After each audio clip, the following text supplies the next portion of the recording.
Born lesbian, radicalissima, J.K. Rowling, sex is real and you shouldn't be fired for thinking that. Liberal media, this might sound like an innocent statement, but it's actually supporting the violent transphobe Maya First Hater. Maya First Hater, I will use preferred pronouns, but I don't believe that people can literally switch their biological sex. Liberal media, this might sound like an innocent statement, but it's actually supporting violently transphobic radical feminist ideology. Radical feminist ideology, gender roles should be abolished, because they oppress women, so claiming that conforming to women's gender roles makes you a woman is counterproductive. While being gender non-conforming is great, it doesn't change your sex. Liberal media, this might sound. Frenier, trans rights activists, J.K. Rowling needs to be raped to death. Liberal media, this might sound like a violent threat, but it's actually a perfectly reasonable reaction. Feminist Fairy, Desaturated 7, something about trans women saying they had internalized misogyny before they transitioned is so telling.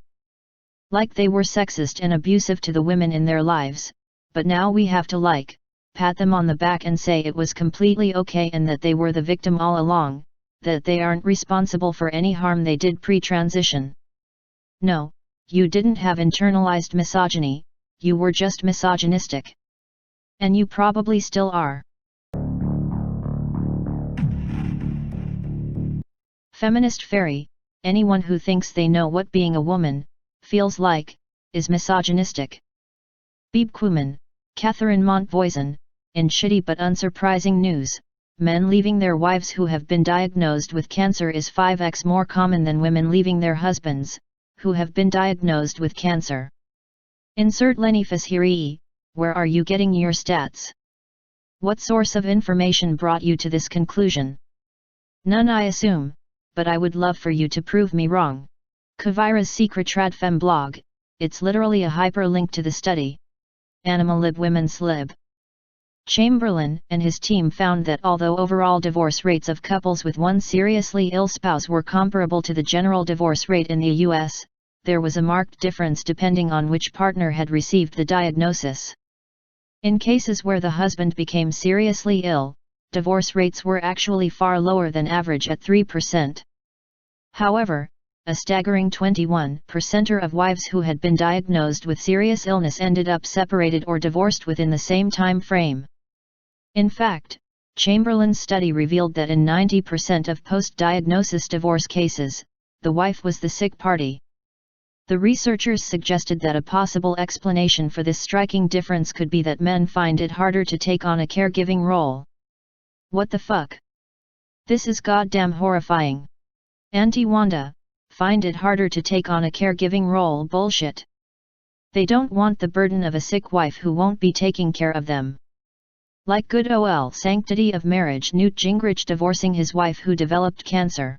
Cesper Songles, I always want to point out that not abandoning your wife is the lowest possible bar, and husbands who don't do it are unfortunately not necessarily supportive beyond this bare minimum. I once read a blog article by a guy who volunteered at a breast cancer resource center, he was their first male volunteer, ever, and who wrote about the boutique where the women tried on wigs. Many clients came in with female family members or friends.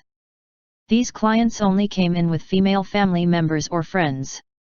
During my 2 years at the center, I never once saw a client go into the boutique with a husband or male relative. I asked the staff about it. One manager said, same as the volunteers, guys won't go near the wigs. Guys are wimps.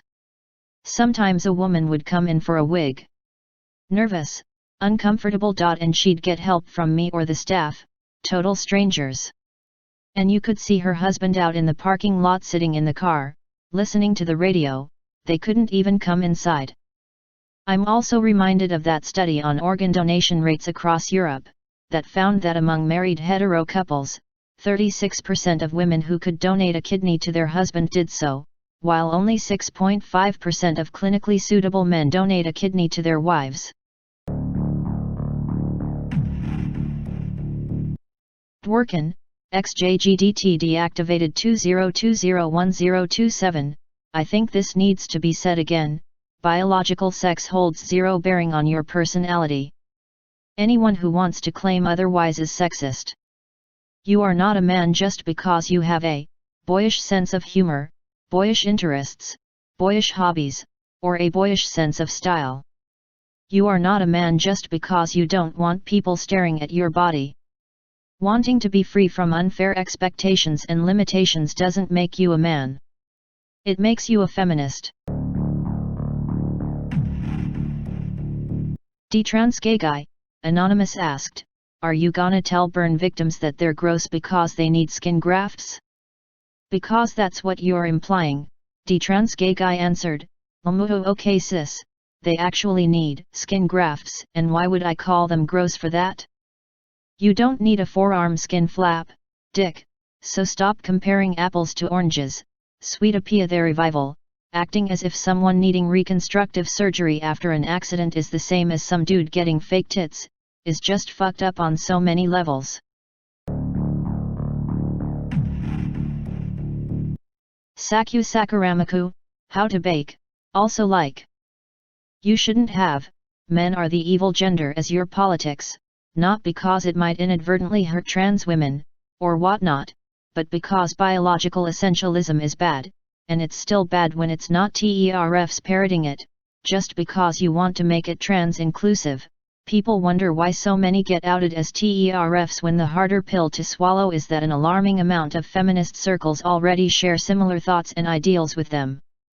And the tipping point can just be getting called out for their trans misogyny, that they don't believe they have because they have trans women or women in their description. Sakyu Sakuramaku, the only reason a trans woman would be bothered by a woman saying they don't like men, is because they themselves know they're men. If you're a woman, then no one was talking to you. Move on and don't tell women how to express their frustrations with living in a world that is built on misogyny, especially when you're a male. Sweetopia the revival, they know, and they tell on themselves constantly. They can't even keep their own bullshit straight.